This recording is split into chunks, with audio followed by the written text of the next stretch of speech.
Waves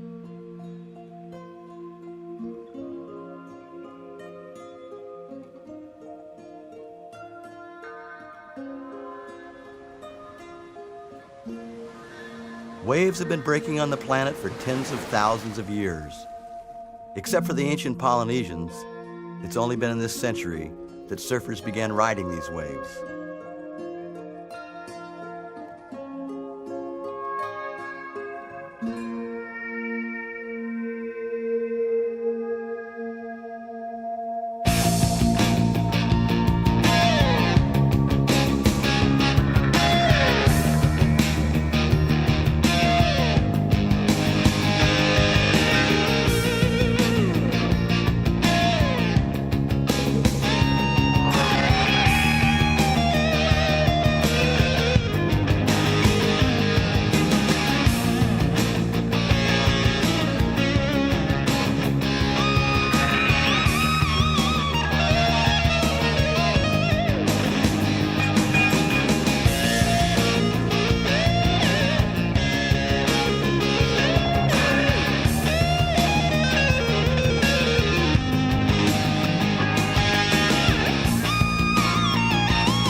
When I made my last surf film in 1964, there were only 4 countries in the world where people surfed.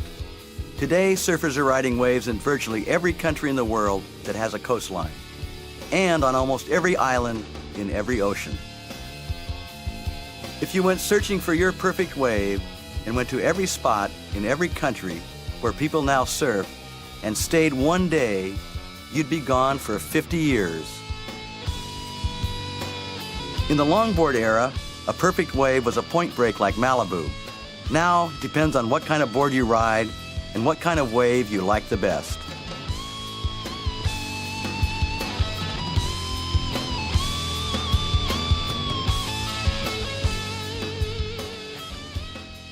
It seems like everyone's surfing now, from Mr. Hulo to 5-year-old TJ Barron to 75-year-old Rabbit K. Kai.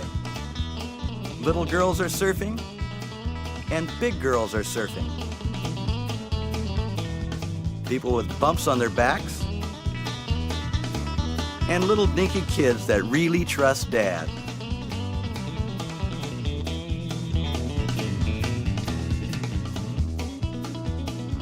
They're riding tandem, trandem,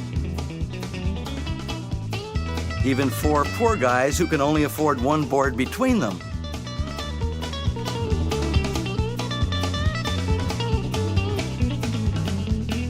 Even religious fanatics are going at it.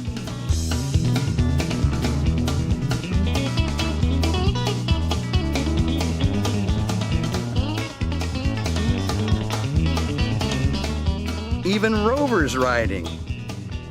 He figures his partner's a kook, keeps wiping him out. He'd be safer on his own board.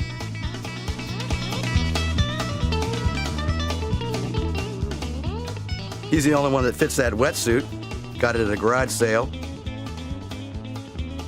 He doesn't bother to pull out. When the wave's done, he just stands there for the rest of the day. Back in the 20s and 30s, surfers rode 100-pound redwood planks. In the 50s, boards were made of balsa wood and fiberglass 9 or 10 feet long. In the 60s, it was polyurethane foam and fiberglass. In the 70s, the shortboard took over. One thing hasn't changed in surfing: a wipeout is still a wipeout.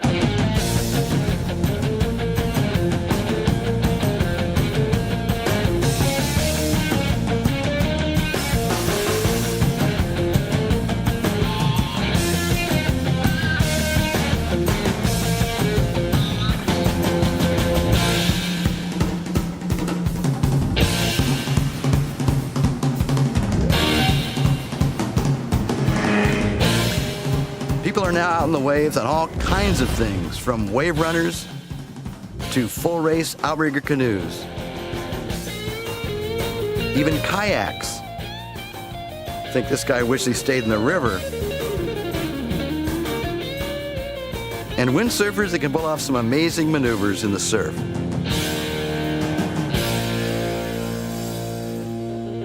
My friend Tom Morey invented the boogie board in 1971. Today, everybody seems to be riding them. Some have almost made an art form out of it, like Mike Stewart here.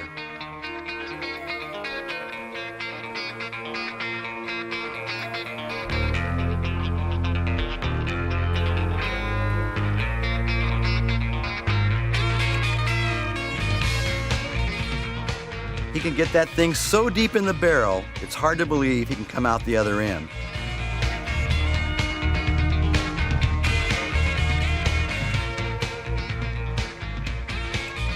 Mike and some of his buddies have taken up riding the shore break at Waimea Bay. Really gnarly waves, breaking in about a foot of water.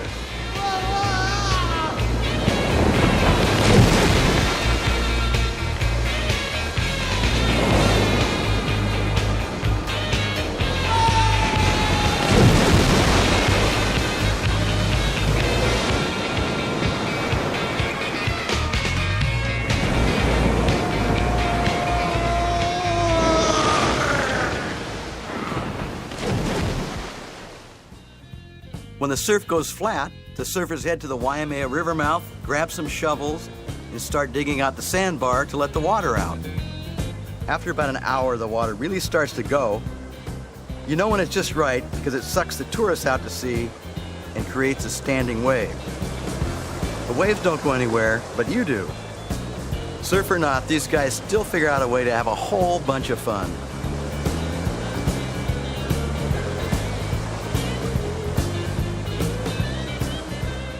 The only hang-up with the river mouth is you get lepto something or other. No one knows what that is, so they don't worry about it. When your fingernails fall out, you know you have it. The best standing wave in the world is deep in the heart of Texas. This machine, invented by a surfer, Tom Lochtefeld, basically pumps water up against a wall, which creates a wave. If nature doesn't make the wave, surfers make their own. The guy at the controls decides who stays and who goes. You're out of here, young lady. Kelly Slater in a true stand-up barrel. This is the inventor of the boogie board, Tom Morey. I guess doing some testing. The operator decides, you're out of here, Tom, and straight into traction. Surfing is now truly worldwide. They're even surfing in Alaska. The surfer population in Alaska is 2. Surfers will go to almost any lengths to get to the beach and ride some waves.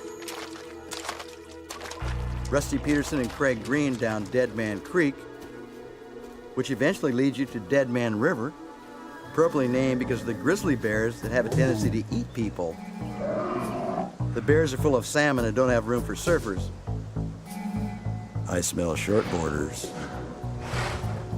They figured they'd better sneak on by the bears. They weren't fooling anybody. These bears are unpredictable and very dangerous. They like meat, and to them, Rusty and Craig are meat. You guys better get your little rubber booties out of here.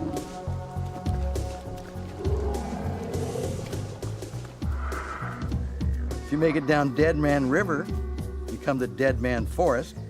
If you make it through Dead Man Forest, you get to Dead Man Point and the ocean. It's just like you'd expect, raining, windy, cold, and miserable. But if you're a surfer, you're stoked. There's no one out. Kodiak Island, the banana belt of Alaska, water temperature a balmy 39 degrees. These guys epitomize the surfing spirit. The conditions may not be great, but they're still pumped. Rusty's heavy into it. A barrel. Yes. Your session's over when hypothermia sets in. In Alaska, you don't want to leave your surfboard laying around. Who shaped this thing anyway? Rails are too thin. I hate shortboards. I bet the damn thing won't even float me.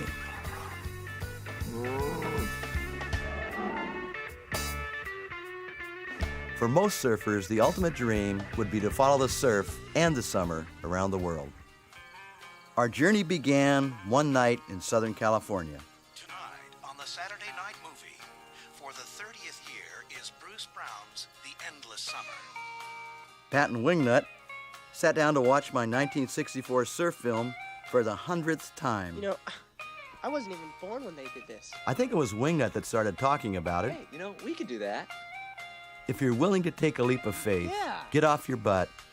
Who knows how many great things are waiting in the world out there? They spent half the night planning their journey. There were so many places they could go. The practical approach was to go where they knew someone they could stay with. It'd be cheaper that way. The blonde-haired fellow is Pat O'Connell, 20 years old, from Dana Point, California.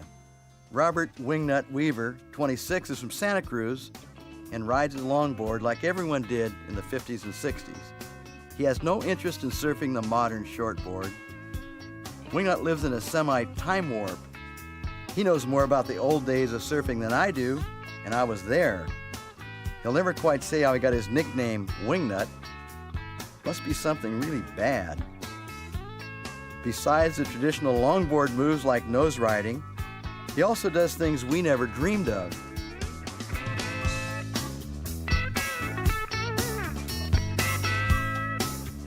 One thing for sure, Wingnut loves to surf. The only person who might love surfing more than Wingnut is Pat O'Connell. Pat surfs the modern, smaller, and lighter shortboard. He came from Chicago, of all places, moved to California when he was 12. He occasionally surfs in professional contests to make some money for rent and travel. Mention a 9-to-5 job to Pat, and he gets pale. Just the thought of all those waves breaking without him is almost too much for him to bear. The common bond between Pat and Wingnut, they love to surf. To travel around the world, you need some money. Pat had $7,000 in the bank from a surfing contest he won. Wingnut told Pat he had a whole bunch of money stashed in banks throughout the world. I guess not this one. You have to say goodbye to your loved ones. Honey, I'm taking off around the world for a few months. They might not be as thrilled as you are.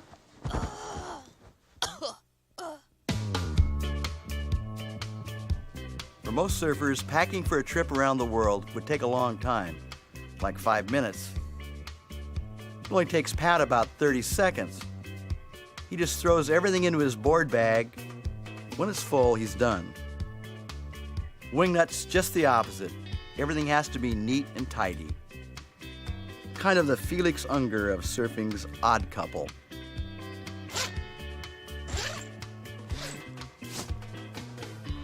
Wingnut had talked Robert August into making him aboard for the trip. Robert was one of the surfers in the original Endless Summer. This is Robert at 18, and Robert 30 years and 30,000 surfboards later.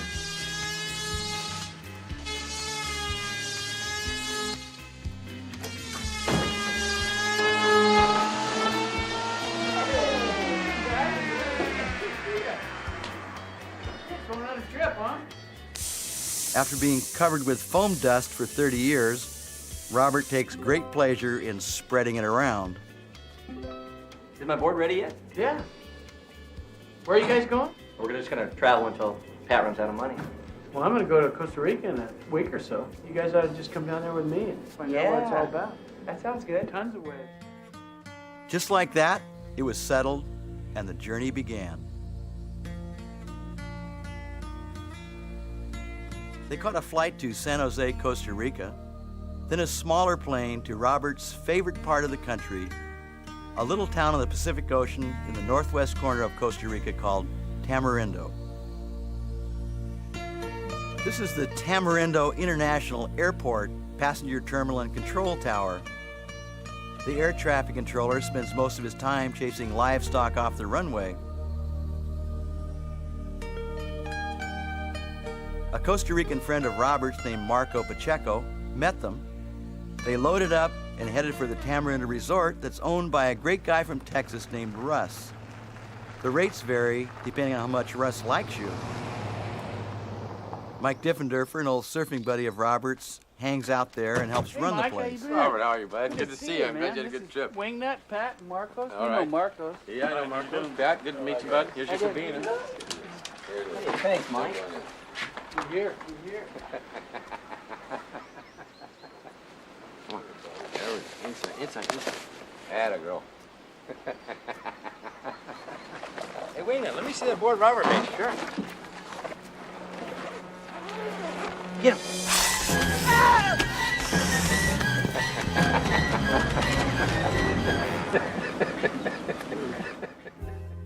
In the morning, they hit the road and smack into morning traffic.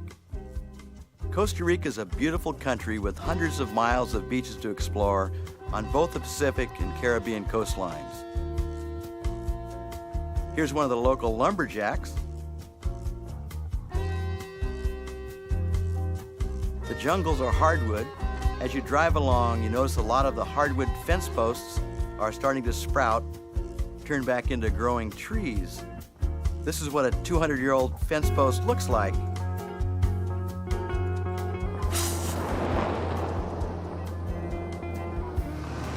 Heading up the Pacific coast towards the Nicaraguan border in a place called Witches Rock. To get to the beach, you have to paddle across this estuary where caiman live. Caiman are a variety of crocodile. They don't get as big, only 10 or 12 feet. They didn't see any caiman, but it was definitely on their minds. They didn't paddle with much more than their fingertips. Safely to the beach, where the sand's about 485 degrees, makes the trip down the beach quick.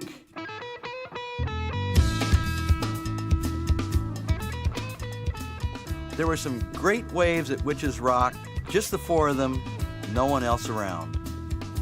Robert August at 48 looks the same surfing as he did at 18.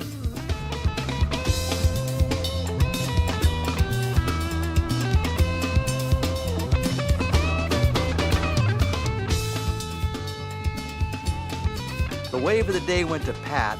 He was getting a little sunburn, so he got into the shade.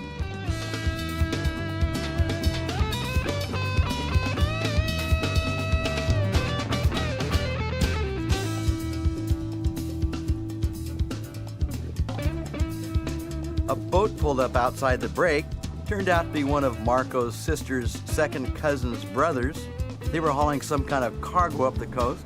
Surfers thought they might be able to hop a ride to a place called Ollie's Point. Hey,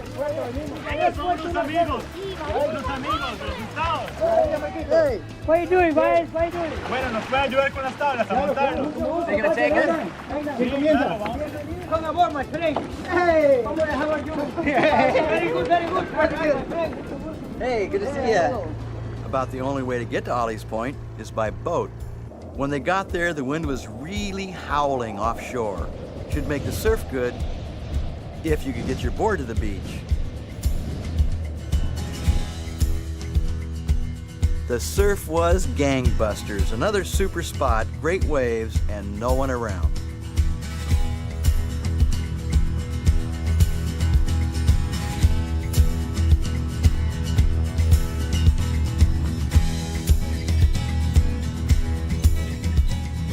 Marco here has a ding repair shop in San Jose, which is 5 hours from the ocean.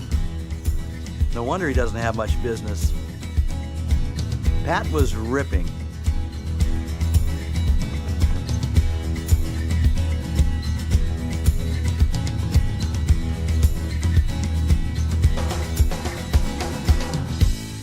Wingnut's a great improviser on a wave. He turns something that happens into something it looks like he meant to do.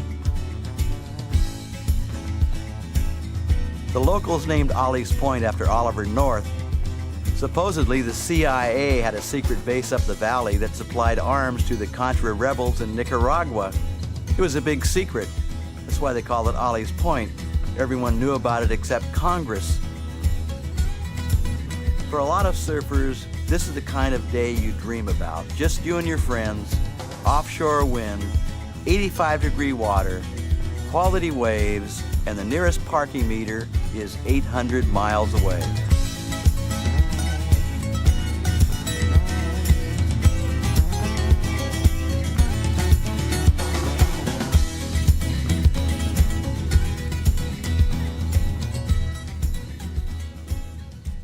They had to hike back to the truck at Witch's Rock.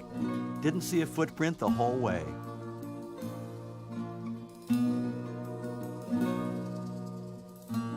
They had to sail down a river and hike through a jungle to get there.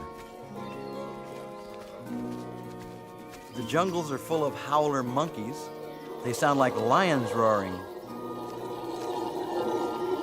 Look, you gotta get back here. Look at those things. You'd howl too if your figs were frozen. Underneath them, you know? There are lots of really beautiful girls in Costa Rica. Pat fell in love several times. Robert said the girls in Costa Rica like older, refined men like him a lot better than young guys like Pat and Wingnut. His Spanish wasn't perfect.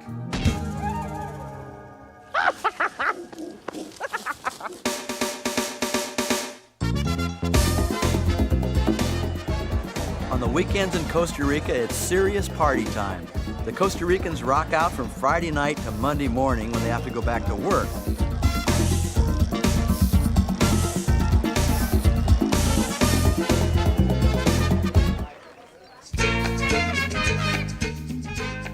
Most of the little towns have some kind of fiesta several times a year. Every little town has a local band. Everyone from miles around shows up. They spend most of Saturday parading around, playing music, and drinking guaro, a local drink made from sugarcane and nitroglycerin. The main event at these small town fiestas is on Sunday, when they get a bunch of bulls and let anyone who's brave enough or has had enough guaro try and ride them. Pat and Wingnut thought they might give it a try, but when one of the bulls got close, it looked mighty big. They took one look and were out of there like a rocket ship. I skinned my knees all up, diving under. They put the drinks in plastic bags so you can't throw the bottles into the bull ring. This guy was my hero. He'd had so much guaro to drink he could barely stand up. But could he ride that bull or what?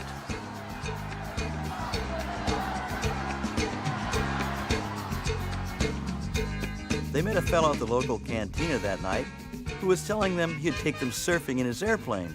He had an old World War II Grumman Goose seaplane and knew some really neat spots to take them. They figured the guy was full of it. But he wasn't.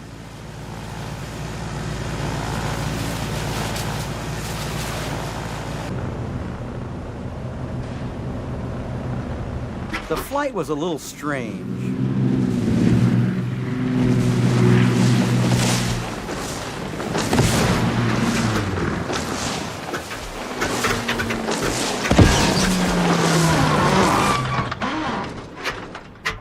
It was an easy flight. Let's go surfing. Let's go. Thanks a lot. Hey, man, thanks a lot. That was a radical flight. Right, dude. No problema. Right on, man.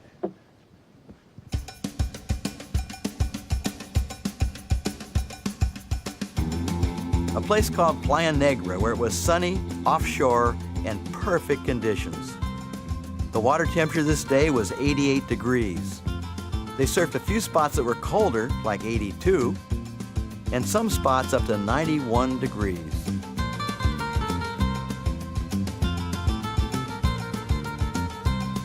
Robert owns a little piece of property nearby and plans on living there, as he puts it, forever, or until I die, whichever comes first.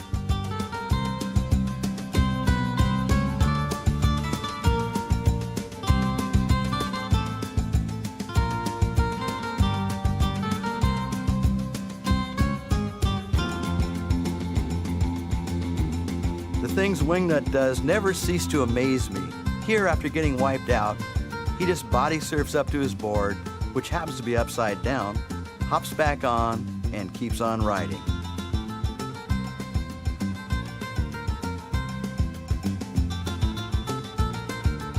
Pat and Wingnut are always bickering about longboarding versus shortboarding. Pat gave the longboard a try. He said, "Did I look cool or what?" Only a week out of California and already living their dream of an endless summer. Pat's the most enthusiastic surfer of all time. It doesn't really matter what the surf's like. He's perpetually stoked. I don't think a day goes by he doesn't say, "That was the best wave I ever caught in my life." Every day he says the same thing. This particular day he decided without question that this was the best wave he ever caught in his life. He isn't kidding either. He really feels it.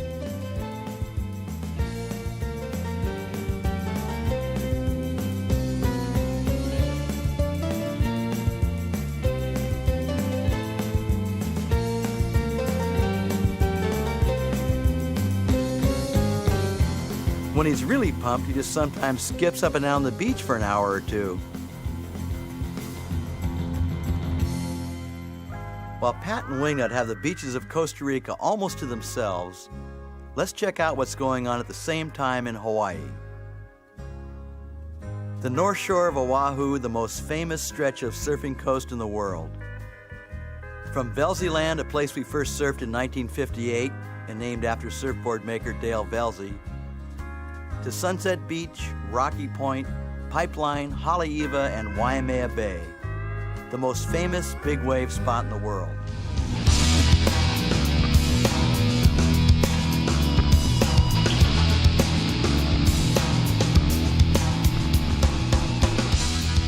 This is medium-sized Waimea, around 15 feet. Still big enough to scare the daylights out of any normal person.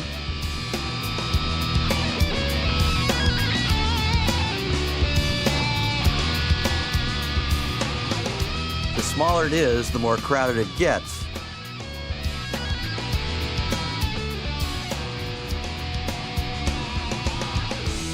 At 10 feet, it's ridiculous. The guy way out on the edge sent a postcard home to his mom. "Yeah, I rode Waimea today." If you think the surf is crowded, check out the highway on the weekend. The beaches aren't deserted either. More telephoto lenses than at the launch of the space shuttle.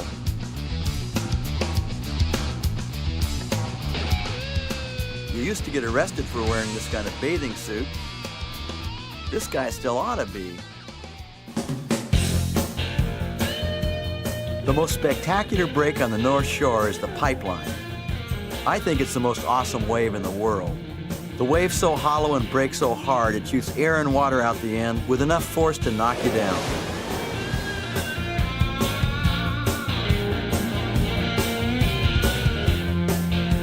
Better watch where you're paddling out. Come up minus a foot or two.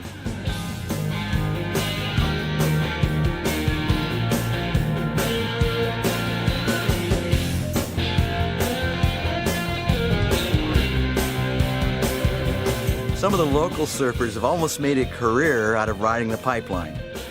I call them the varsity. Local boys like Johnny Boy Gomes, Michael and Derek Ho, Liam McNamara, Sonny Garcia, Larry Rios, Jerry Lopez. These guys are pipe specialists. If you think you're going to hop off a plane from somewhere, go out there and dazzle someone, you're in for a very humbling experience.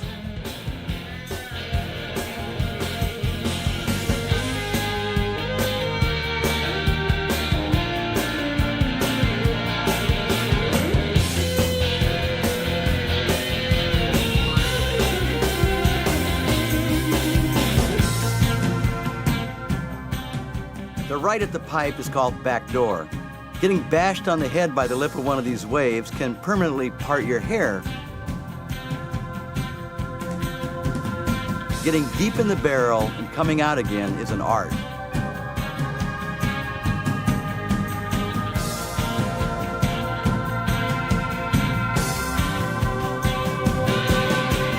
After all the great tube rides these guys have had, when they get a good one, they still come out stoked.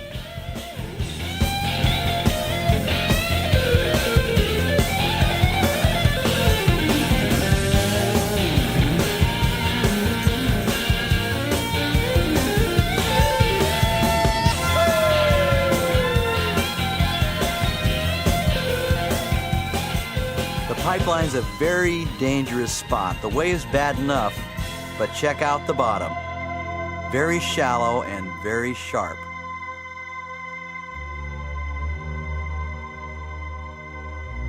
All kinds of awful things to hit or holes to get stuffed into. In the holes, you find pieces of surfboard, teeth, things like that.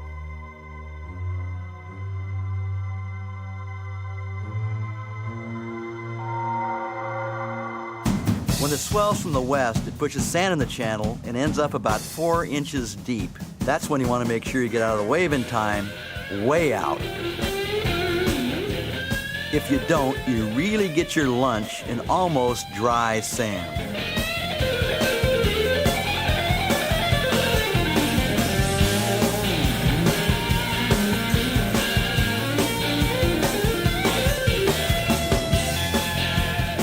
What do you do now? There's no water to dive into. Just stand there and take it like a rat.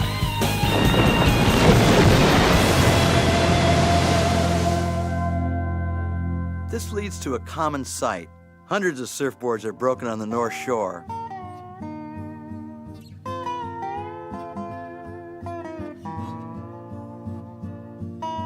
Heading back to Honolulu, whooped.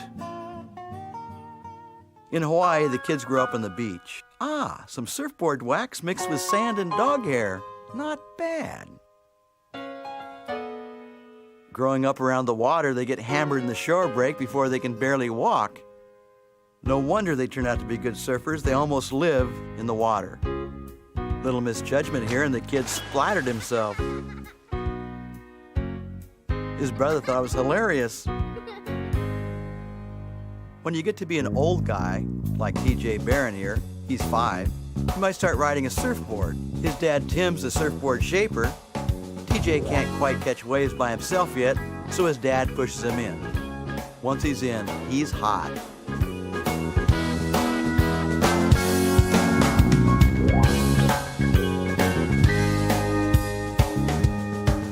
TJ whips the Grammys on the beach into a frenzy. Every wave for TJ is double overhead.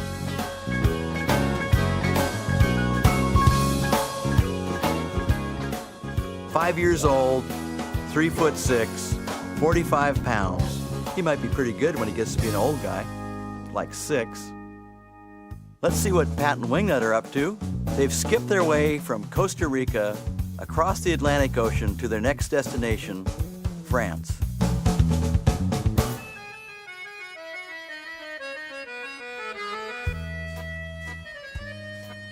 The cheapest car that would hold Wingnut's longboard was a 1967 Duchevaux. Their first major problem was finding their way out of Paris.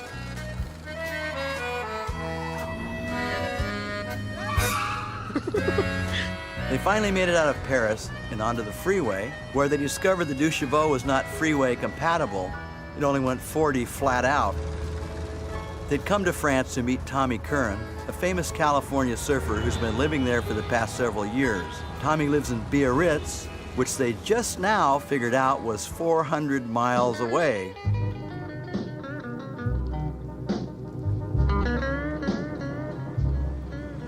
To keep from getting run over on the freeway, they took the country roads and were immediately lost. Used a beach towel to try and keep out the rain.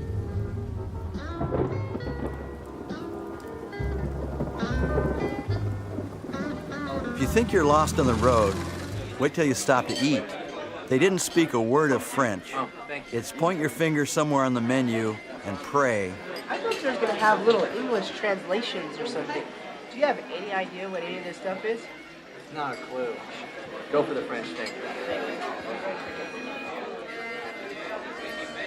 What do you call this? You're looking to both. The boat? What? Looking at both. Des escargots. I ordered snails. Can you believe it? I ordered snails.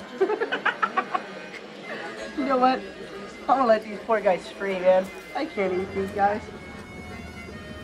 It took them a couple of rain-soaked days, but they managed to navigate the 400 miles to Biarritz and locate Tommy's house. They arrived looking like a couple of drowned rats, just as the storm went from bad to worse. You made it. Any surf? Kind of nice conditions. A friend of mine's coming by, so we can just jump in his car and go look. They headed on down to one of the local beaches to check out the surf. The 100-year storm. They call it stormy Monday, but Tuesday's Tommy didn't say it, but you know what he was thinking. You should have been here yesterday. On their last day in Biarritz, the storm finally passed. Surfing's quite popular. It's more of a mainstream sport than it is in the United States. They even make some of their own surfboards. Super Frog. Looks like California. There's surf shops everywhere.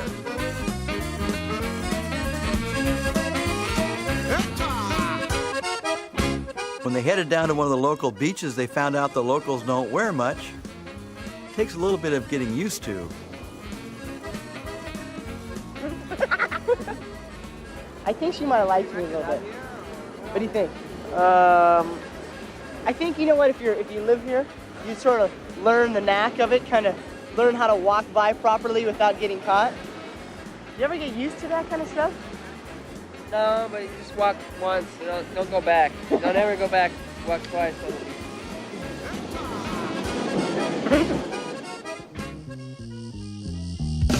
Tommy's one of the most influential surfers of the last decade. He was 3 times world champion on the Pro Tour, but still what most surfers would call a soul surfer. Tommy's a man of few words. He lets his surfing and his music, which we're listening to now, speak for itself.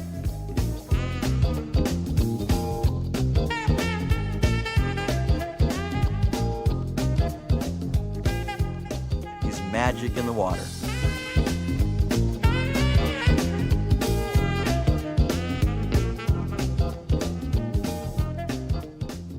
Every time Pat and Wingnut looked toward shore, they saw Zoomers staring back. Kind of broke their concentration.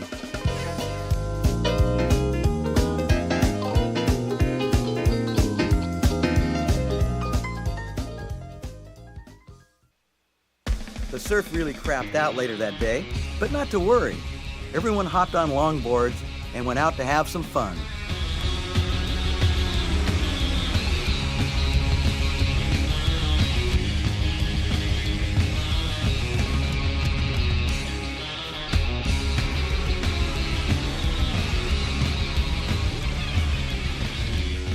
Some surfers get bummed if the surf's not good. Not Pat and Wingnut. They're constantly into whatever is going on.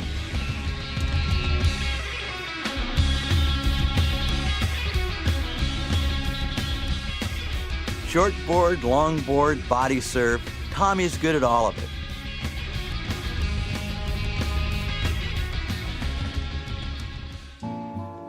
Pat was trying to learn how to play the guitar, and Tommy was trying to help him out. How'd you do that? That was cool. We're in the middle of a song. I'm sorry, but I'm really lagging. I'm just kind of checking everything out. Okay. Start over again. Tommy's dog Snoopy thought Pat's guitar playing was really cool. He'd just ride back to Paris with him. Okay. Bye. Snoopy got downright nasty when Tommy tried to get him out of the car. Hey. That's not good. Snoopy. Snoopy the groupie couldn't help himself. He truly loved Pat's music. Bye-bye, kid. Au revoir, les copains. Where was Snoopy!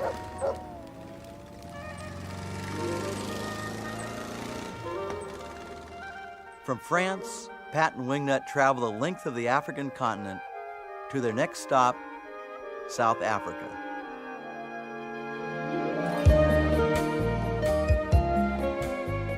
The world-famous landmark in Cape Town is Table Mountain. There's a cable car to the top. Pat and Wingnut joined the rest of the tourists for the ride. From the top, you look down the Cape Peninsula to the Cape of Good Hope and the end of the African continent, the Atlantic Ocean on one side and the Indian Ocean on the other.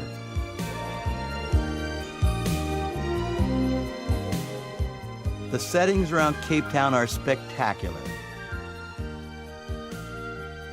Pat and Wingnut had arranged to meet up with the father of South African surfing, John Whitmore. John's the same guy that showed Mike and Robert around the country in 1964. This is John surfing back then. A lot has changed. The town has grown, which doesn't make John too happy. Look at all those damn houses. When I built here, there was nothing. He likes to grumble, but he's got a heart of gold. John took Pat and Wingnut on a surf safari up the West Coast, the same thing he's done for traveling surfers for decades. John is now retired. He made surfboards for 35 years and gave the surf report on the radio from his bathroom overlooking the sea. Heading for a place on the Atlantic Ocean called Eland's Bay. They lucked out and hit one of those good days that don't happen all that often. Wingnut was in surfer heaven. You'd never go hungry surfing here. At low tide, you can pick up lobsters in the tide pools.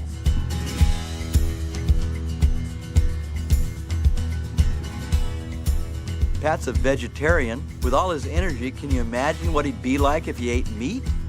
He'd be uncontrollable.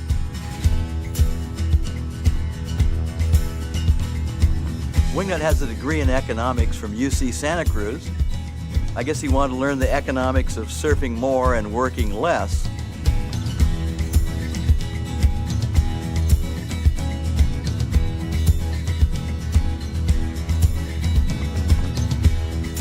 The cold Bengala current sweeps up the west coast from the Antarctic, and the water is cold summer and winter. Never gets over about 62 degrees.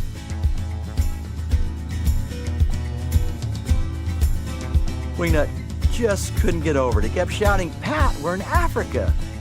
This the best wave of your life?"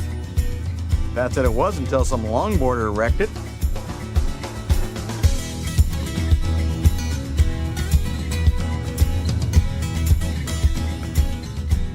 John came out in his boogie board for a few waves.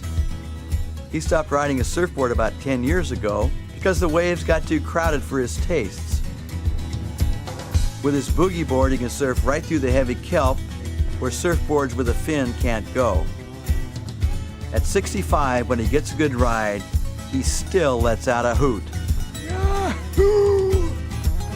It was a fun day of surf at Eland's Bay.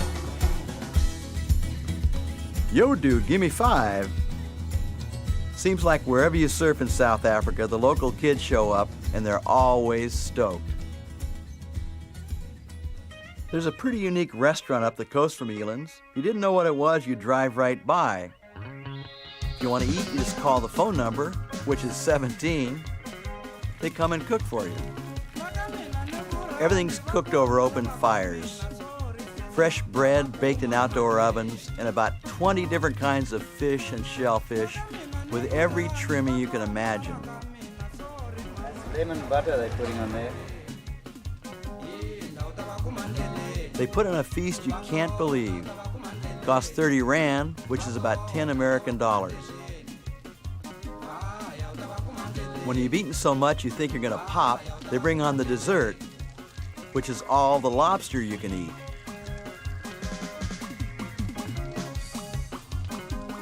To add to the charm of the place, there's a pretty good surf spot right out front. John Whitmore's favorite place in the world is the west coast of South Africa, the least densely populated place on Earth. Thousands of miles of beach with nobody. Windswept and foggy most of the time, cold water, heavy kelp, and along the skeleton coast are scores of shipwrecks. In some places you can drive for hundreds of miles along the beach. The further north you go, the drier it gets. John has a friend who lives in the north where it rained 1/2 inch in 14 years. The bush eventually gives way to endless dunes.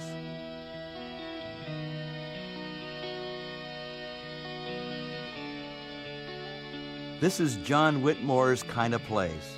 Who knows how many great surf spots might be along this coastline on the right day. They ended up at a place John called number 27s because there are 27 other places nearby just like it. It's spooky paddling out at a place like this for the first time. No one around, cold water, you have no idea what's on the bottom, and it was a whole lot bigger than it looked like from the beach.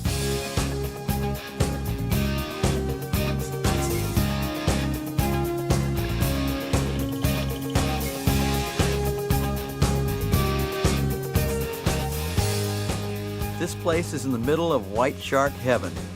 Didn't help that John stayed on the beach. Said on his boogie board he felt like a fishing lure for a great white.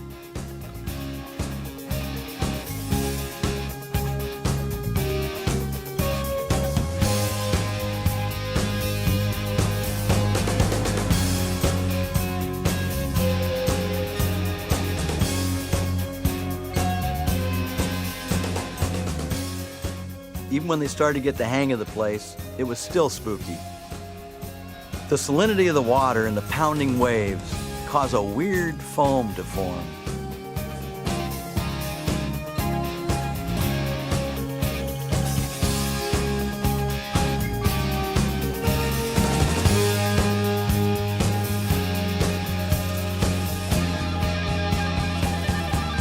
John called this place number 27s. They called it Weird Reef.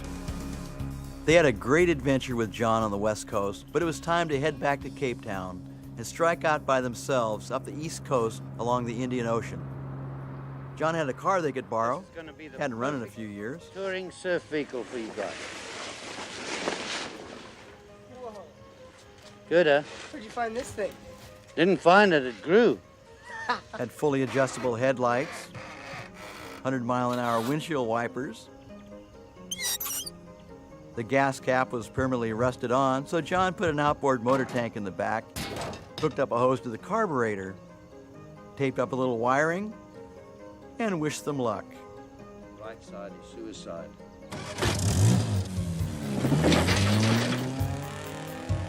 And don't forget, we drive on the left down here, so pay attention.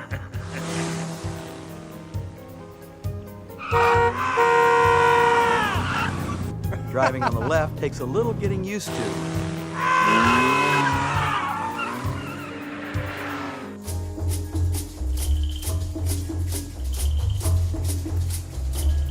Off on another adventure, heading for Cape St. Francis, 500 miles up the Indian Ocean coastline, retracing the steps of Mike and Robert 30 years before. When you come across a 40-pound turd in the road, it gives you a clue what might be in the vicinity.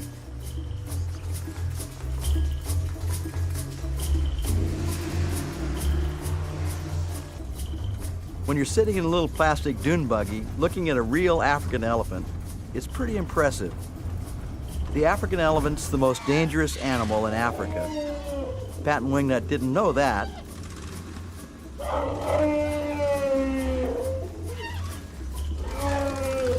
They can run up to 40 miles an hour and do 0 to 40 in about 3.2 seconds, which is about 10 seconds faster than the buggy can do it.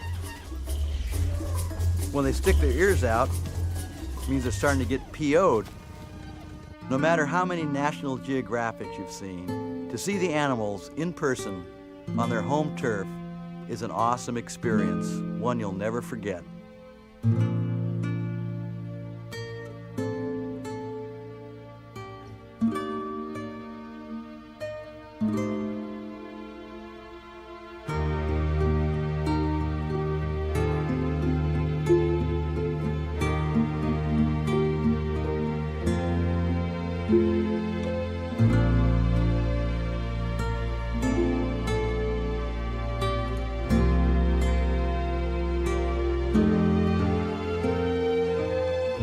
The animal with the biggest toenail in the world is the ostrich. They can swallow anything up to about the size of Pat O'Connell.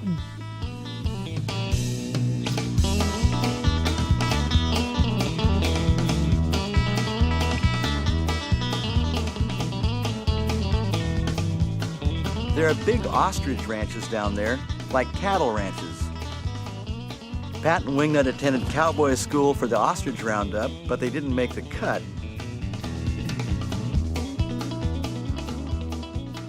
They spent a few days exploring the coastline of the Indian Ocean on their way to Cape St. Francis, the place we had first surfed 30 years earlier.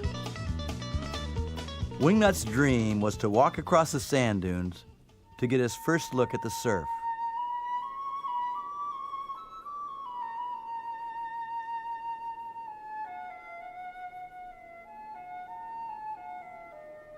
Pat was going, "Wingnut, this is stupid. There's a road to the place now."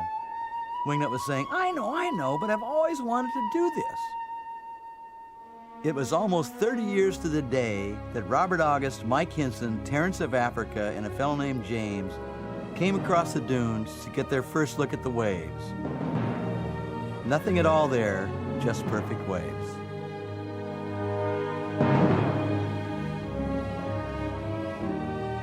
Now, 3 decades later, Pat and Wingnut charged over the same dunes to get their first look.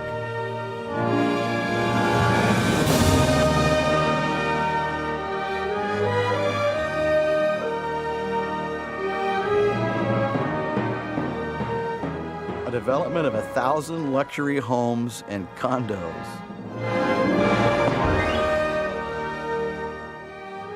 The surf was still there, and they were on it.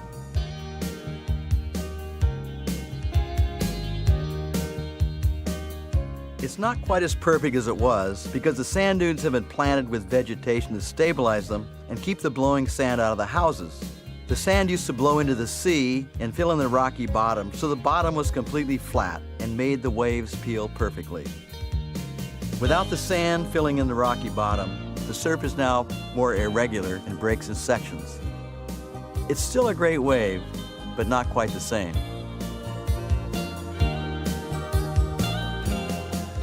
We were the first to surf here in the 60s, and when we asked local fishermen how often it broke like that, they said all the time. That's all the information we had. As it turned out, the place is fickle and doesn't get good all that often. Wingnut was really thrilled to be surfing the wave he had dreamed of for so many years.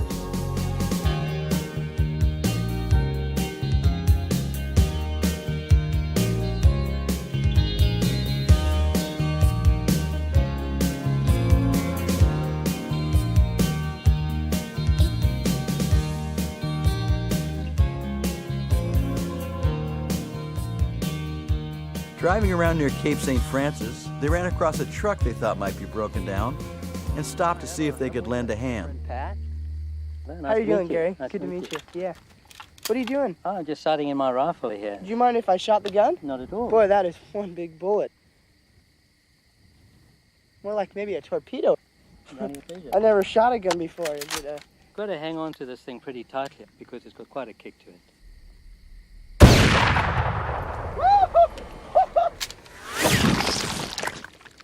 Oh my gosh! We can't use it till I get the gunk out of the barrel. Oh! The guy was a little perturbed that Pat dropped his gun in the dirt. We just clean it out and that's it. Oh! One of the real world-class surf spots in South Africa is a place called Jeffreys Bay, not far from Cape St. Francis. They had arranged to meet South Africa's most famous surfer there, Shaun Tomson. Their first look was a classic, one of the best days of the year, and Mr. J. Bay, Shaun Tomson, was ripping.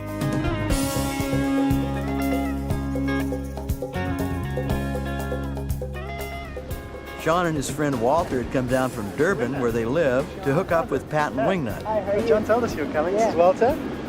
Hi, nice to meet you, Walter. That's waves, big waves. Amakakasama cool. Seen you out there getting these perfect waves. Yeah, we saw you get your last wave. It was amazing. Yeah. It wasn't bad for old buddy. Yeah. Come on, guys, get out there, man. Come and join us. We're going to hit it again. What a wave. The swell comes wrapping around the point. The wave goes on and on. It seems to me the ultimate irony. We found a perfect wave for the time at Cape St. Francis, a longboard kind of wave. Yet only a few miles away is a spot that would be considered a perfect wave by today's standards.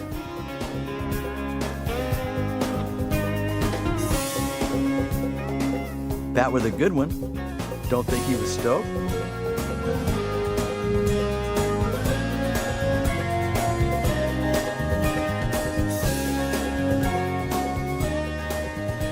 Wingnut with a ride that's over a minute long. They say on just the right day at J Bay, you can get a ride that lasts 5 minutes.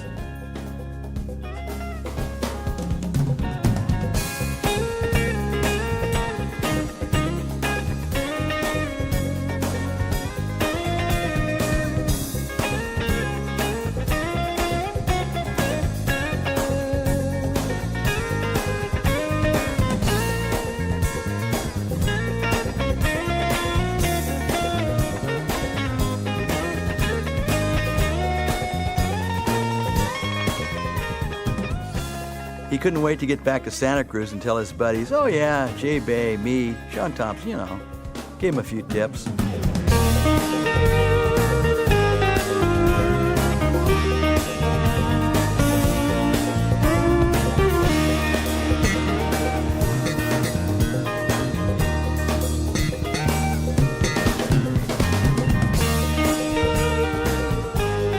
Shaun's ridden waves throughout the world, and J Bay is still his favorite spot. I think my very favorite wave in the world is Jeffreys, definitely. I mean, I love the wave. I think it offers a lot of variety, a lot of power. The wave's very speed orientated, but there's also a place where you can do big, strong maneuvers. And also, it has fantastic tube sections, which is the thing that I like best.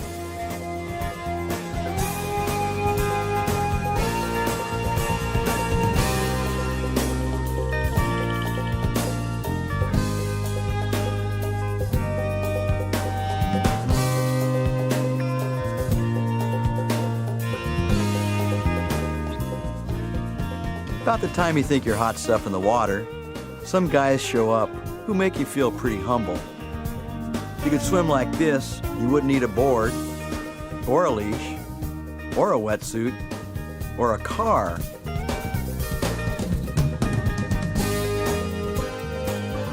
Walter is one of several million Zulus in South Africa, and the only one that surfs. He'd only surfed around Durban, which is a sandy beach break, so if you lose your board, you can just stand up. We didn't realize it, but he'd never learned to swim. A friend of his told him if he ever needed to swim, he should just wave his arms and kick his feet like a frog, and he'd be swimming. Pat couldn't believe it. Guys out there surfing can't even swim. You love the ocean? Yeah, I love the ocean because for this ocean and the surf, you make me happy. Or sometimes I'm going surfing, I got some problem. If I'm safe, I don't think about a problem. I'm waiting about the waves. I think he summed up most surfers' feelings pretty well. They hung out with Sean and Walter around Cape St. Francis for a couple of weeks and became close friends. When it came time to leave, they gave Walter a bunch of their stuff, turned him into a genuine surf dude.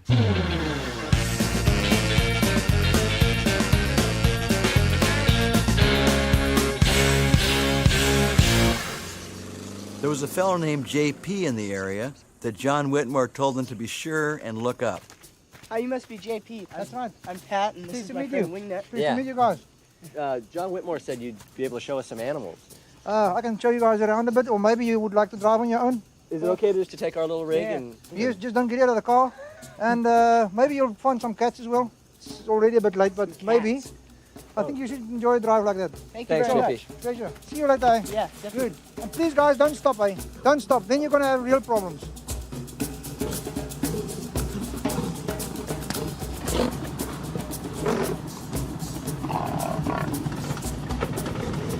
It wasn't a real opportune time for the buggy to crap out.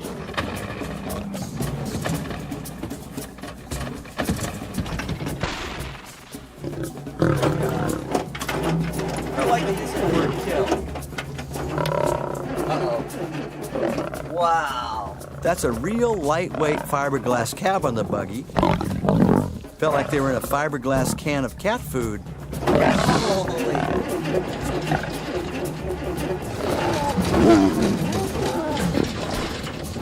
God.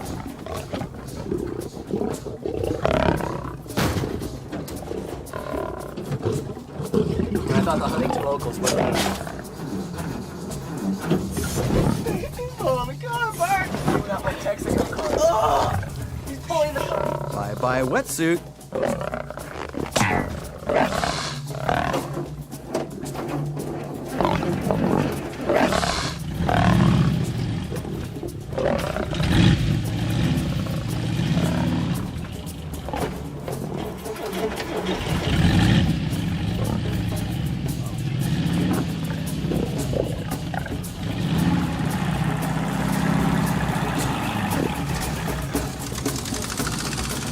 Pat told Wingnut, "I told you not to leave that beef jerky in your bag."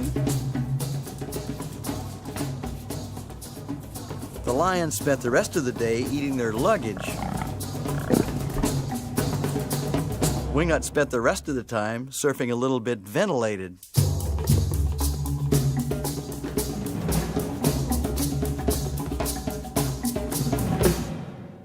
They dropped the buggy off in Cape Town, said goodbye to John Whitmore, and struck out across the Indian Ocean, the Australian continent, and partway across the South Pacific to the islands of Fiji.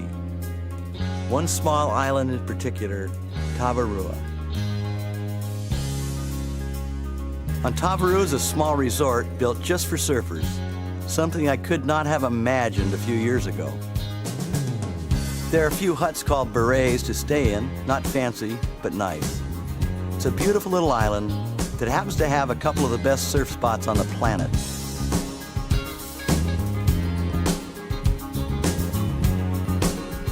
After landing in Nandi on the main island of Vita Levu, Pat and Wingnut hopped in a skiff for the ride out to Tavarua.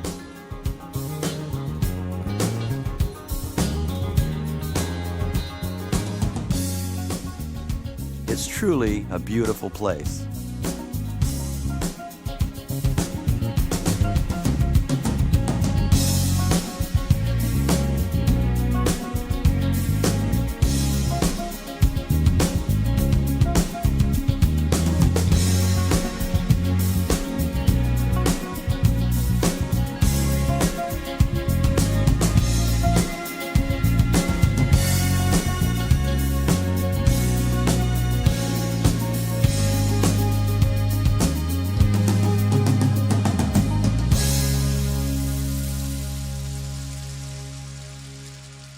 Pat and Wingnut only a few hours off the plane and already into some waves right out front at a break called Restaurants. The wind was sideways. That made the surf a little bumpy, but but they figured it would straighten out by morning and be great. Fiji is truly the land of an endless summer. Air and water each about 82 degrees the year round.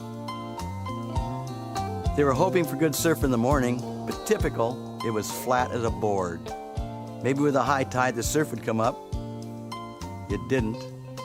Even with no surf, Tavarua is a great place to be. You can walk around the island in about 15 minutes. While Pat and Wingnut were there, they became pals with two Fijians by the name of Eddie and Ulai.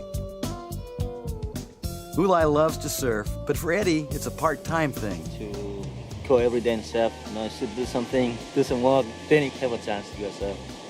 Just chef, every day, chef. No, when he gets away, he just smile. He just go. Fun, surfing is fun. Fishing is not fun. Yeah. The fishing's pretty good sometimes. Enough yellowfin tuna to feed the whole island population.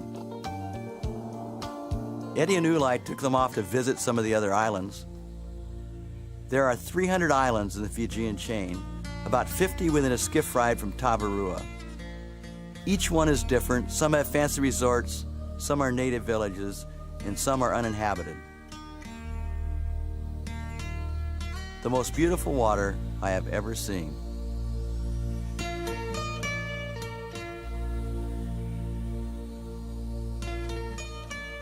This little island was nothing but pure white sand, not a footprint in sight. The stick in the middle is the national forest. Eddie barefooted, clomping around the razor-sharp coral reef. The soles of his feet are like steel-belted radials. Made the haoles feel like wimps. Ulai was always up for a good joke, like trying to cold-cock Pat with a coconut.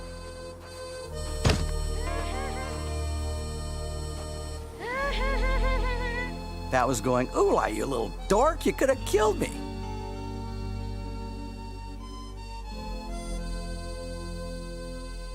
Pat and Wingnut had picked this time to come to Tavarua because it was when 3 of the best surfers in the world were going to be there. Kelly Slater, Jeff Booth, and Tom Carroll. They're professional surfers who surf the World Tour, a series of contests in various countries with over $1 million of prize money at stake. Tavarua is home to hundreds of sea snakes who swim out of the ocean to rest or do whatever snakes do. They're deadly poison, no known antidote. If they bite you, you're gone within 5 minutes.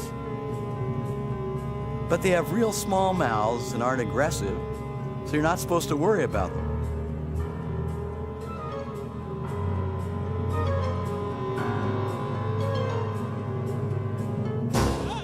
Yeah, right.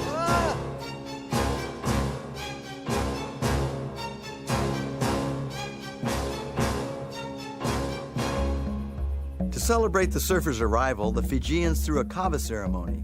It's a traditional welcoming ceremony for honored guests. Kava's made from pounded up kava root that's soaked in water. It looks like dirty dishwater and tastes like old gym socks. You clap your hands once, try and swallow it, then clap your hands 3 times. That's all there is to it. Whatever it is, it makes your teeth go numb.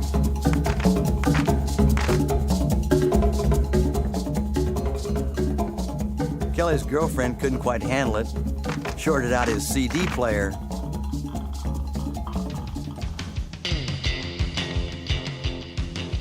The ceremony turned into a party with all the local kids rocking out.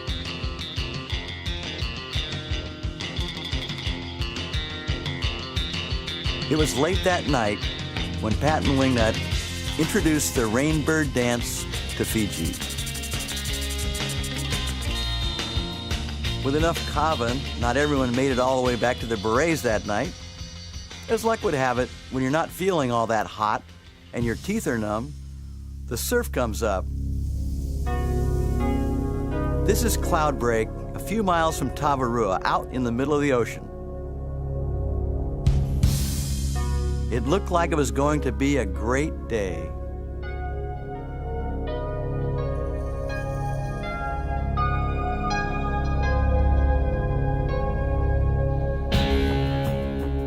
boat ride out, you can hear the roar of the surf breaking on the reef at Cloudbreak. It sounds like thunder. In fact, the Fijian name for the place translates to Thunder Reef. The surf was epic.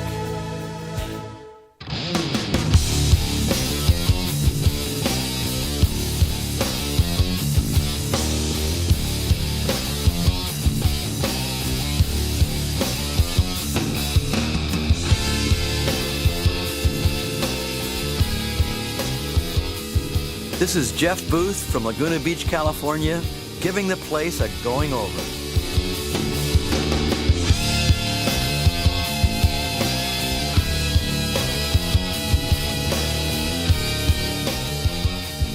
Tom Carroll here from Sydney, Australia.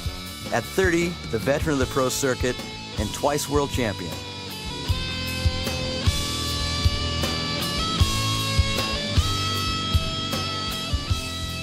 Kelly Slater from Cocoa Beach, Florida, kind of the wonder kid on the pro circuit, world champ in 1993 at age 20. Growing up in Florida, it amazes me how he got so comfortable on big waves. Kelly about using up his bag of tricks on this wave.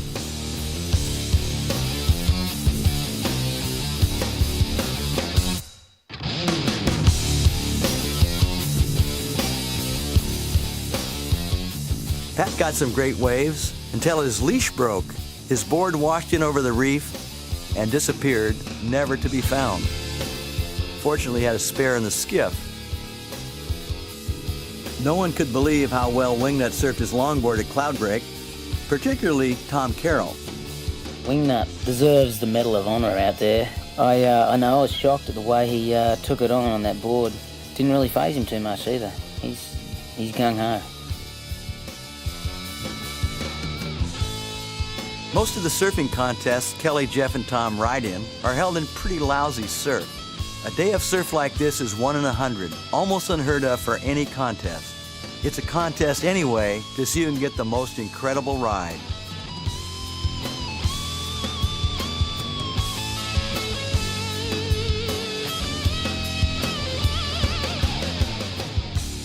Not a bad life, traveling the world, surfing, and getting paid to do it.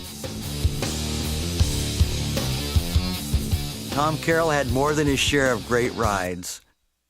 With a helmet strapped on to protect his melon from the shallow reef, Tommy tore into one awesome wave after another.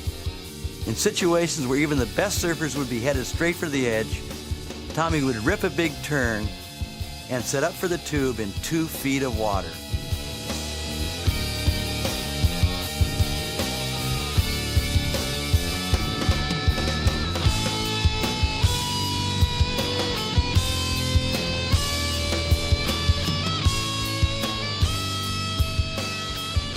For Tommy Carroll, the perfect wave is right here at Cloudbreak.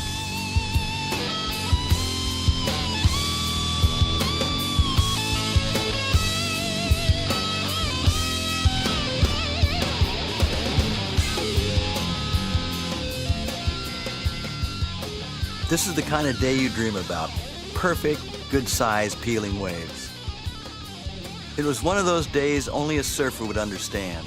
You surf for 9 hours straight, you have terminal sunburn, your arms turn into noodles from paddling, you have cuts all over from the shallow reef, and a great big smile on your face. It's really noisy out there with the wind in your ears and the thunder of the waves, but when you look from below, it's a different universe, silent and beautiful.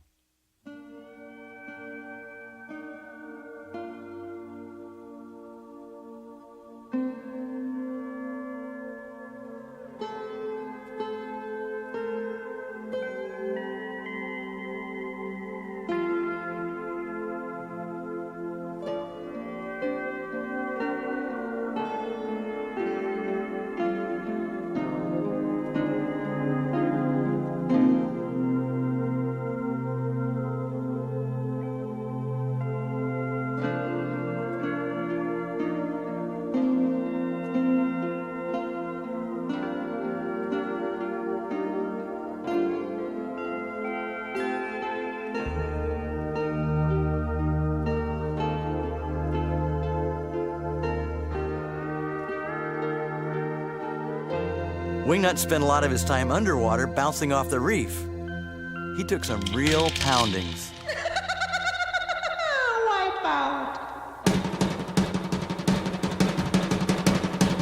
You don't get out of the wave, you get sucked up in the coral reef and ground up. Wingnut doesn't normally use a leash. He had no choice at Cloudbreak. I never heard of a leash getting stretched, but when Wingnut started the day, his leash went a foot past the end of his board. After Cloudbreak, it went 10 feet past the end. I mean, A-plus Cloudbreak, surfing with Kelly, Jeff, and Tom. It doesn't get much better than that.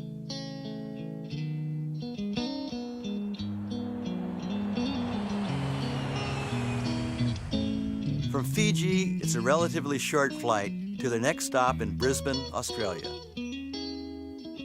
Pat had been to Australia before when he was in high school, had stayed with Nat Young and his son, Bo. Pat and Bo were old buddies, and Nat was one of Wingnut's surf heroes. Hey, Patty. Hi, Wingnut. Nice to meet you. My pleasure. My heroes for a long time. Got the boards. Let's go ride a few, All eh? right. Wingnut wanted to go right to Surfer's Paradise because it had such a great name. This is paradise? Wasn't quite what he expected.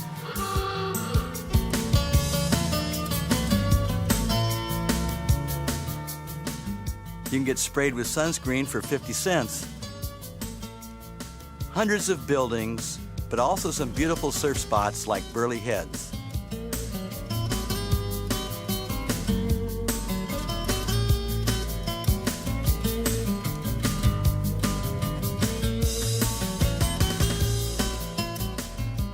"10% of the Australian population surf, so the waves are packed. On the whole, the Aussies are good surfers and aggressive. Unless you know karate, it's hard to get a wave to yourself. Practical hairstyle for surfing.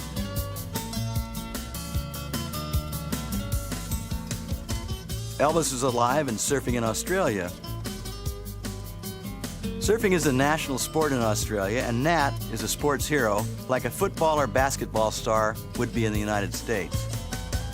When we came through Australia in the 60s, Nat was 16 years old and one of only a handful of surfers who was good by the standards of the time.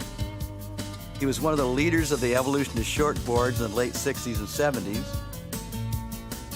Nat's friends call him the Animal because he runs wide open night and day, never seems to get tired.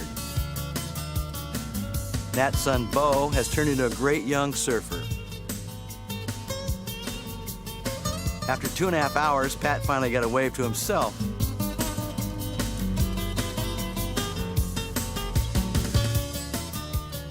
Wingnut found out the bottom had some sharp rocks and dinged himself. Nat said, "That's nothing, I'll sew it up myself." Since Wingnut was bleeding, Nat thought he'd take them to Shark Bay. Wouldn't be crowded there. He said no one surfed there because the last 10 guys that went out didn't come back.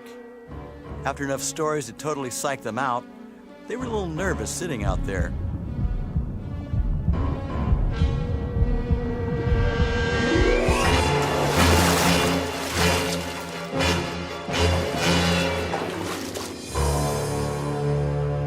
When you're in Australia, you go to the pub. You just do. There's one pub for every 2 Australians. So, where are you from? Actually, I live in Dana Point, California. Yeah? Yeah, it's California. Yeah? You got all those bloody hippie, bloody communes and all that sort of stuff in the place. The first week I got chicken pox. You did? Yeah. Really? And on my birthday I was sick with scarlet fever. So, but I had a really good time there. What was your name? Red. Red. Yeah. I'm Wingnut. Wingnut.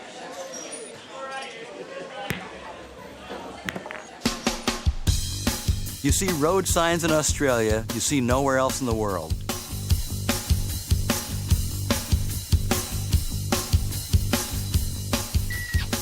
People like koala bears a lot more than koala bears like people.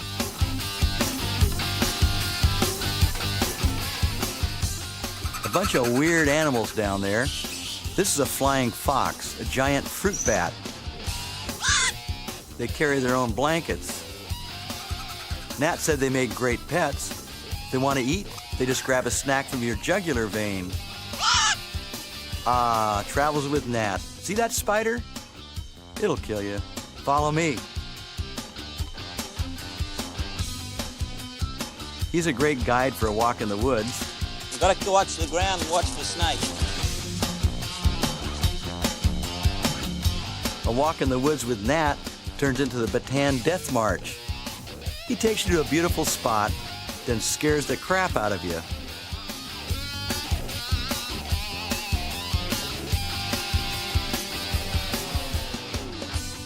No surf? No problem for Nat.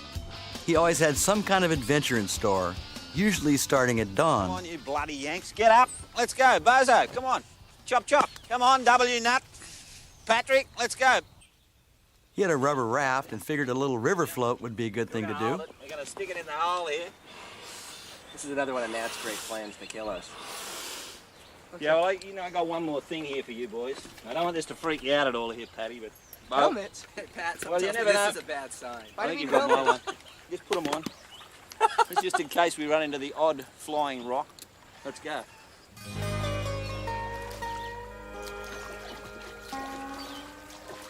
Off down the mighty Namboida River.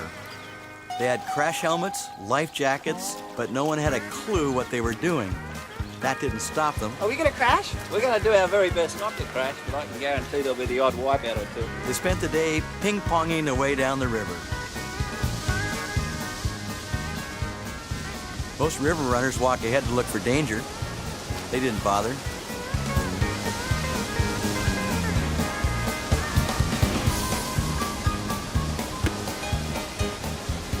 As usual, Nat came out smelling like a rose. Blamed the wreck on Wingnut.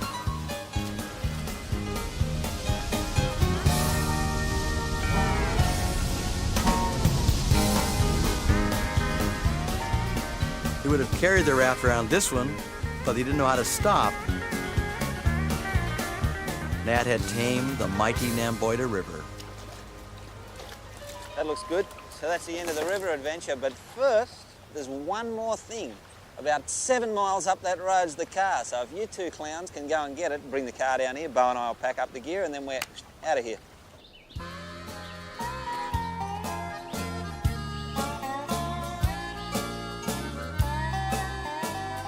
There weren't many hours of the day that Nat didn't have something fun for everyone to do.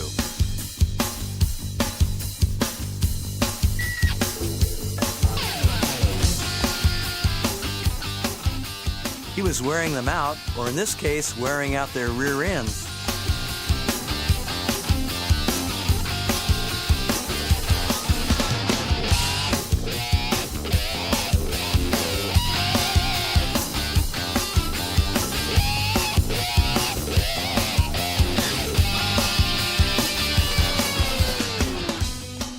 Didn't finish Wingnut off on the plastic, so he thought he'd run over him with the car.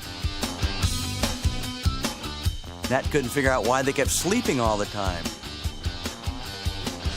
Nat decided to take them to his secret surf spot. I promised not to tell the location, but I can't resist. You head north past the big mower, with a big mower lady driver. Then straight on by the big banana. You bear right at the big pineapple, and when you get to the big prawn, you chop a left. Go straight by the big clam, and up a really big beach for 50 kilometers. When you get to the big shipwreck, you hang a right and head 8 miles out a really, really big sandbar. You finally come to Nat's secret spot, where you'll find the world's smallest wave.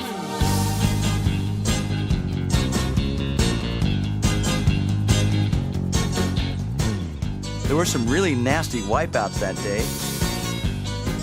Nat got sucked over the falls on a killer.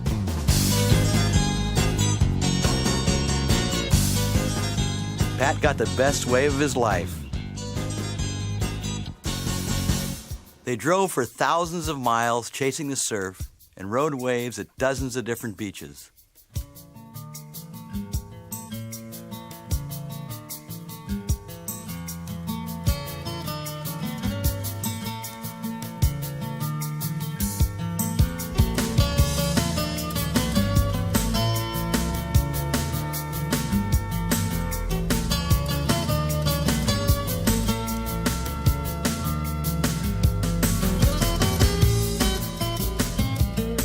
Nat rides a long and shortboard equally well. He started an international pro longboard circuit. He picks the judges, and he's won every one but one. Excuse me, W. Nut.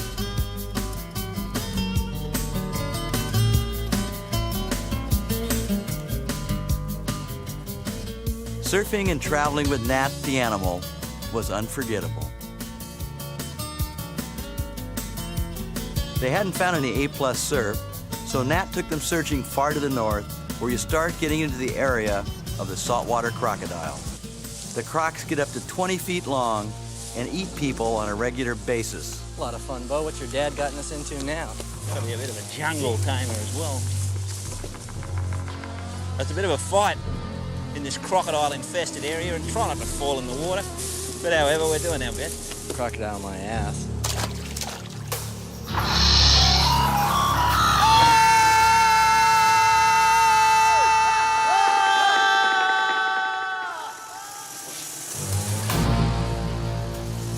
Longboarders. After 2 weeks of adventures with Nat, Wingnut got so worn out, he didn't know if he was dreaming or if Nat was torturing him some more.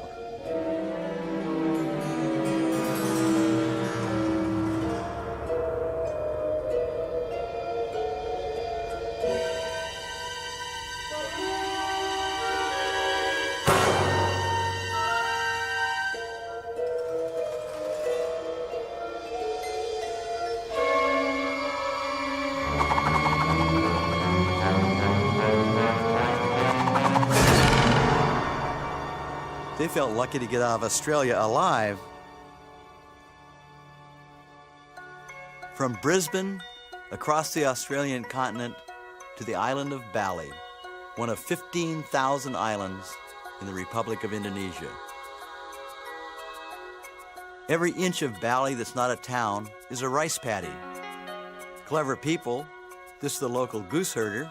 The geese eat the bugs, then fertilize the paddy all in one easy operation.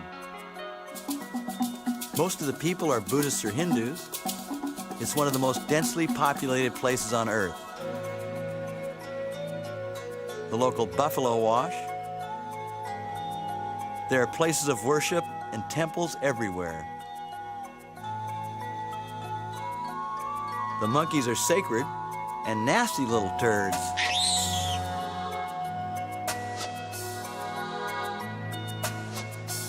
Seems like all the local population heads for Kuta Beach on the weekend. You can buy anything you can imagine on the beach at Kuta.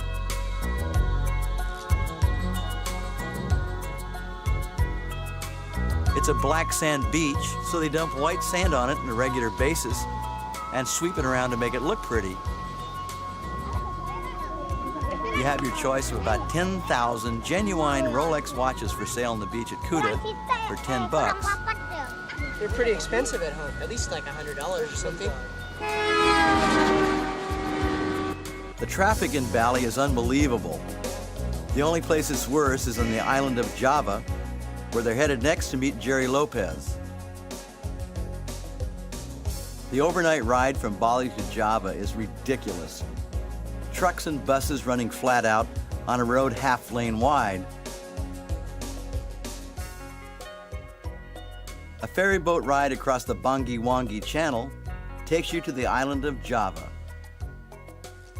They arrived in the morning at a little fishing village called Garajagan, where Jerry told them they could catch a boat to G-Land. No one there spoke a word of English. What's up, buddy? Oh, here. Where is the boat for G-Land? Over there. G-Land. Okay, thank you. That way.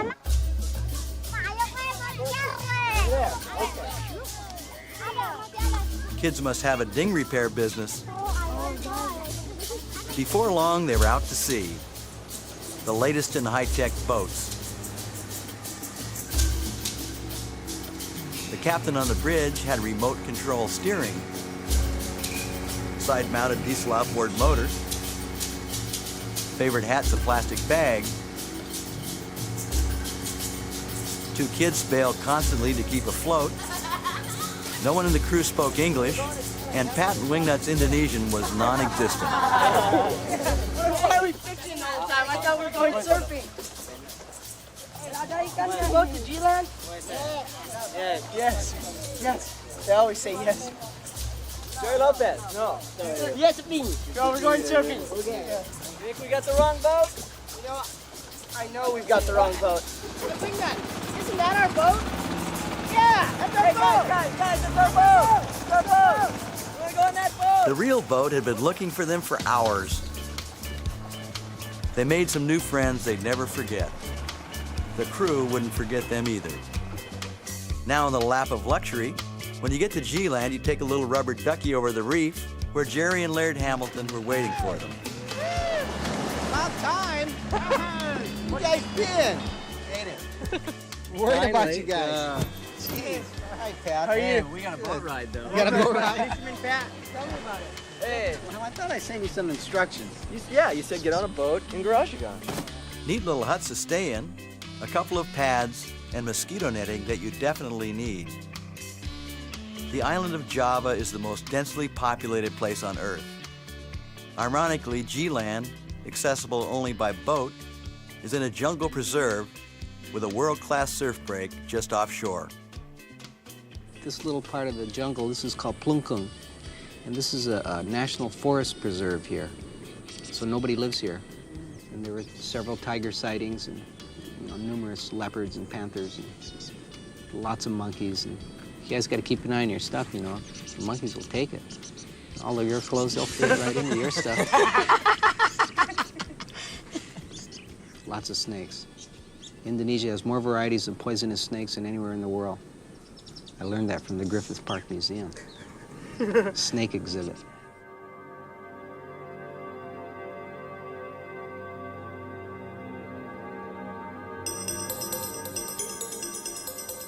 At low tide, you can walk most of the way to the break. Jerry and his friends first saw this wave from an airliner on a flight to Bali. They figured out where it was, and after a lot of difficulty, they got there. He's been coming back every year with a bunch of his buddies from Maui for the past 15 years. What California surfer wouldn't be thrilled out of their gourds to surf G-Land with Jerry Lopez and Laird Hamilton?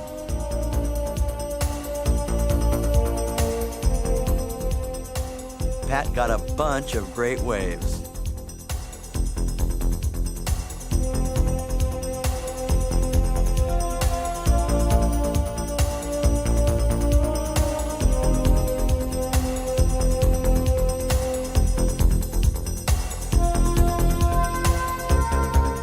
Here's one of Wingnut's 9,000 rides at G-Land.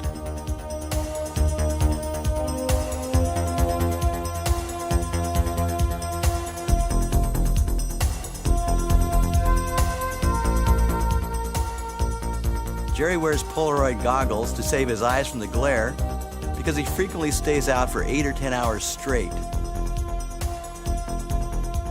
Jerry is known as Mr. Pipeline because he established a whole style of surfing in difficult waves. He was the surfer everyone else was measured by. Here's what Laird has to say about Jerry. In my eyes, what I see that Jerry has brought to the sport is the ability to make things look so very easy that are so very difficult and remain calm and cool while doing it. Jerry is stoked just about surfing and about living. It should be the contrary. It should be that he's surfed all the perfect waves every single time they've been good and that he should be the most jaded one of all of us. But it's the opposite. He's the biggest Grammy. Jerry Lopez was one of the surfers who introduced and pioneered surfing in Indonesia. He has a couple of proteges that have turned into world-class surfers. This is a young guy by the name of Rizal, He hasn't been surfing very long, but already rips. You would too if you had waves like this to ride regularly.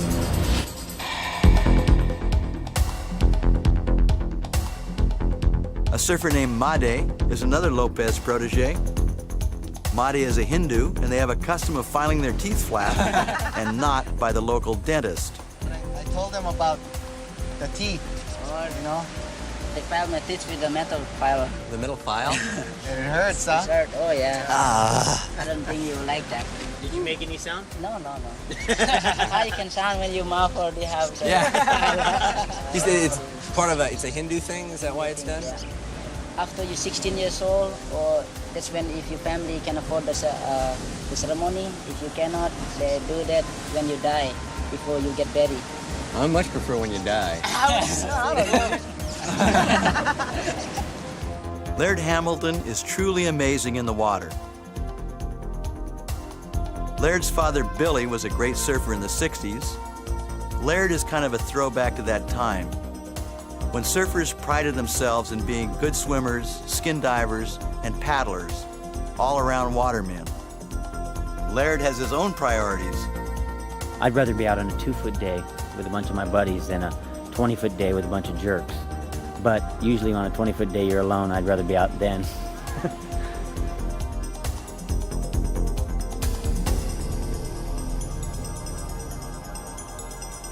Laird does all kinds of interesting things in the ocean, like make some epic long-distance journeys on his ocean-going paddleboard. Well, actually, he called me from Europe and told me, by the way, I borrowed your paddleboard. This was after I accepted a collect call from France. We paddled from Corsica, which is in the Mediterranean, to this little island called Elbe.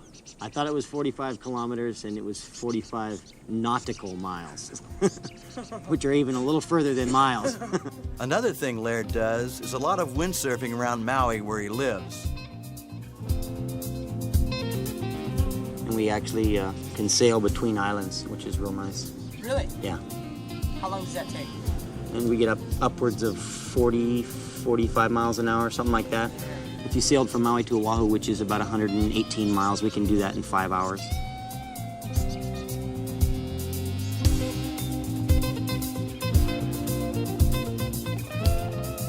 You may think this is a little extreme. He does other things that are really ridiculous. Well, he's got a new act. What they do is, him and his buddies, they're just as crazy as he is, they get in this little Zodiac and they take a water ski rope and they tow each other into waves that are too big to paddle into. Stop and consider that for a moment. A wave that's too big to paddle into. In this case, it's a wave runner for the tow-in.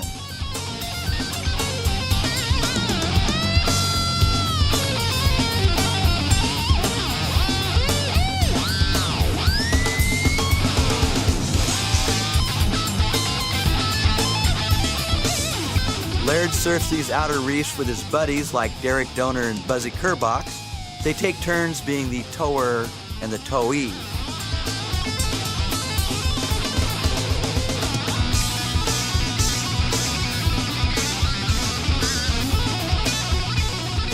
The helicopter was from a surfing magazine that was taking some still pictures.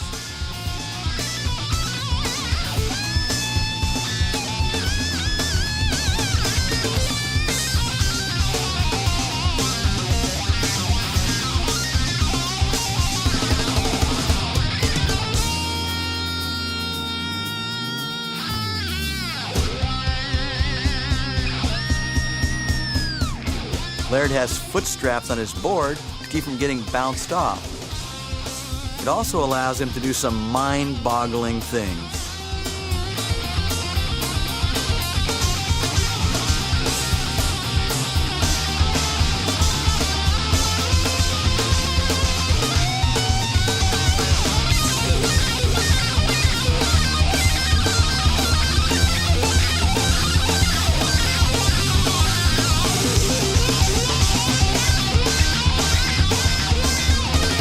Have a little Laird burger.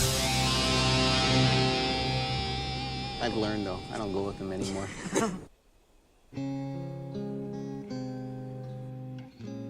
Pat and Wingnut had a great stay in Indonesia surfing with Jerry and Laird. But it was time to travel on, across the Pacific toward their homes in California.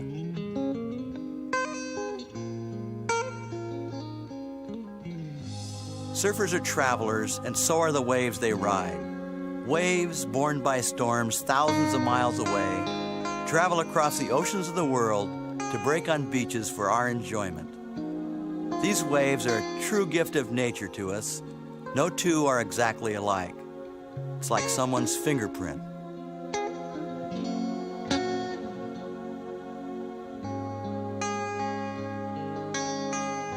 Pat and Wingnut have come back to their home breaks in California. They'll remember their journey and the waves they rode for the rest of their lives. But more than that, they'll remember the people, their friends.